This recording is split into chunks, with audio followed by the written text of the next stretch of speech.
Most of the time, equilibrium is a good thing.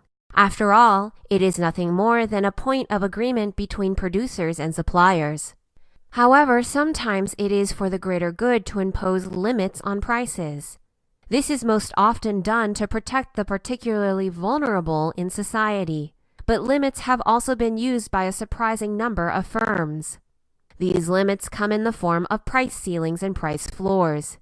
As you might expect, price ceilings act to limit prices from rising too high, whereas price floors act to limit prices from falling too low. Maybe you or a friend lives in a place with incredibly high rent like Manhattan, San Francisco, or, gasp, London. Needless to say, not everyone can afford to live in these areas because the rent is simply too high. As a result, some people campaign for a price ceiling on rent. This would prohibit landlords from charging more than a certain amount of money for an apartment of a given size. Now, this does some interesting things to the supply and demand graph. If imposed in a place like Panama or Vietnam, locations known for their low cost of living, chances are that the ceiling would be non-binding. Because the equilibrium is below the ceiling, it really has no effect. This is why we call it non-binding. However, this does nothing for prices if the equilibrium point is too high. In those cases, we have binding price ceilings like this one. There's a lot of information to absorb on this graph, so we'll take it one step at a time.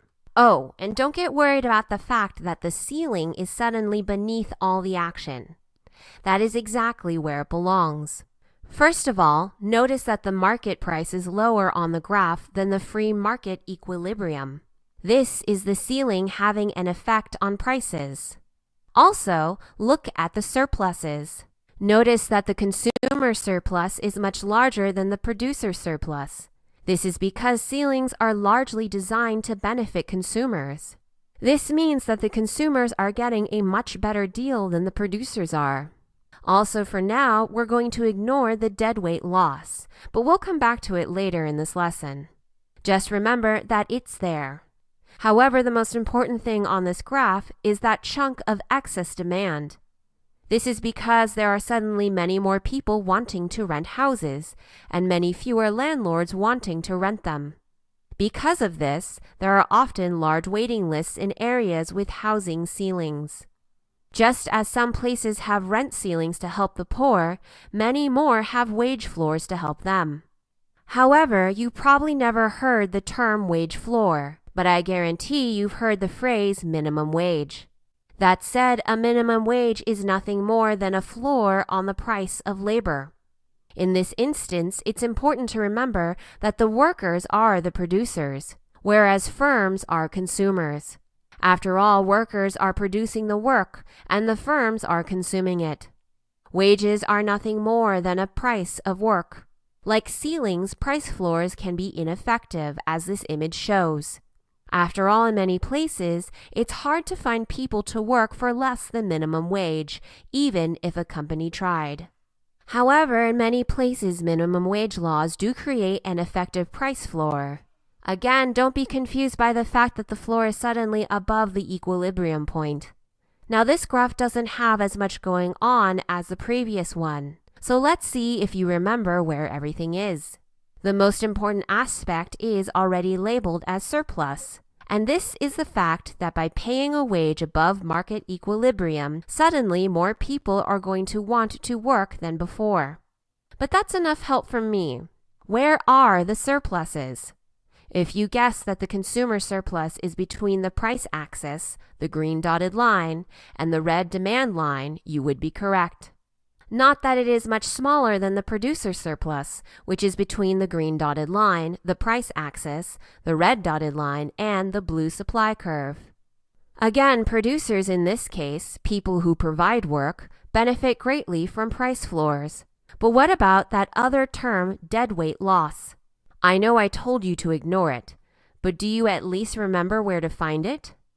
If you said it's the triangle between the red dotted line, the blue supply line, and the red demand curve, you'd be right. And that's what we're going to talk about next. Yes, price floors and price ceilings do have a role to play in the market.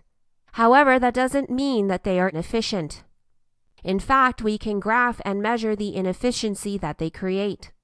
Deadweight loss is a measure of how much economic efficiency, in terms of goods produced and price paid for them, is lost through price ceilings and price floors. That's right. This economic produce is simply lost to the economy. Needless to say, sometimes this is necessary. However, governments recognize that to limit surpluses and shortages, it is sometimes necessary to intervene even further.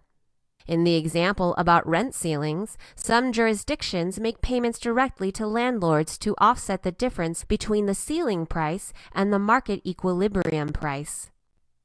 This costs the city or state money, but makes sure that landlords want to provide enough housing for everyone. Similarly, governments, especially larger ones, like the idea of price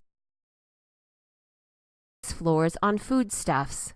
However, that means that suddenly farmers like to produce a lot more of it. Rather than have it flood the market and spoil there, the governments buy up much of this produce, using it especially for foreign aid. In this lesson, we looked at the role of price floors and ceilings on market equilibrium.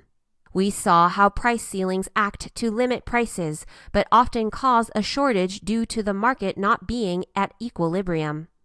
Likewise, we saw how price floors act to ensure a minimum price, but often cause a surplus due to more producers wanting to make more goods. As a result, deadweight loss exists, unless the government steps in with a further set of interventions to soothe the market.